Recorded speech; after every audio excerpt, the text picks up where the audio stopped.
In 1492, Christopher Columbus set sail on a voyage funded by Spain, hoping to find a new route to Asia.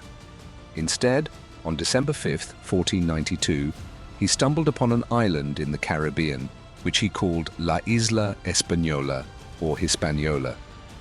Today, this island is divided into two nations, Haiti and the Dominican Republic. The native people Columbus encountered were the Taíno, who had lived on the island for centuries. The Taíno people welcomed Columbus and his crew, but this meeting would mark the beginning of a dark period in their history. The Taíno were a peaceful people, skilled in farming, fishing, and crafting. They lived in organized villages, practiced a form of animism, and developed a rich culture. However, the arrival of Europeans brought disease, forced labor, and violence. Within a few short decades, much of the Taíno population had been decimated. By 1502, Spanish settlers had begun to colonize the island. Hispaniola became the first European colony in the New World, with settlers exploiting the island's resources and enslaving the Taíno to work in mines and fields. With the Taíno population in rapid decline, the Spanish colonists began importing enslaved Africans to meet their labor demands. The transatlantic slave trade began in earnest, forever altering the social and demographic makeup of the island. The Spanish began establishing sugar plantations, and the demand for labor skyrocketed. By 1517, the first wave of African slaves arrived on Hispaniola, marking the start of centuries of forced labor that would eventually lead to rebellion and revolution. Over time, the Spanish interest in Hispaniola waned as they focused on conquests in mainland America. In the 17th century, French settlers established a foothold on the western part of the island.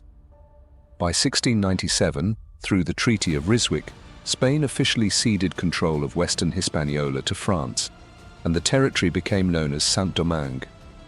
Under French rule, Saint-Domingue became the most prosperous colony in the Caribbean, producing vast amounts of sugar, coffee, and indigo.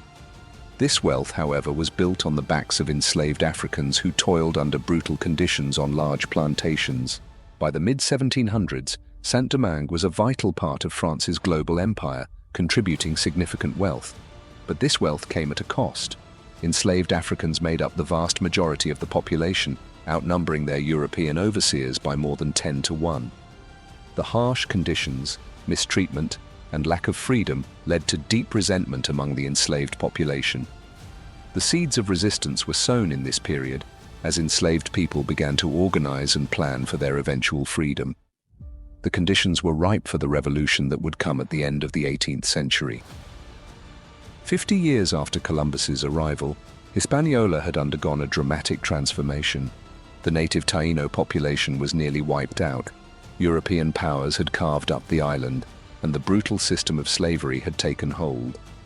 But within this dark period of history, the sparks of rebellion were beginning to grow. Join us in the next episode, where we'll dive deeper into the story of Saint-Domingue and explore how the enslaved Africans would eventually rise up to change the course of history forever. Thanks for joining us on this incredible journey through Haiti's rich and complex history.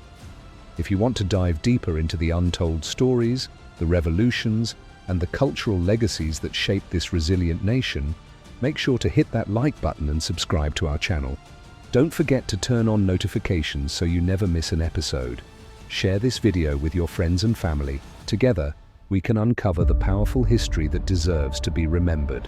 See you in the next episode.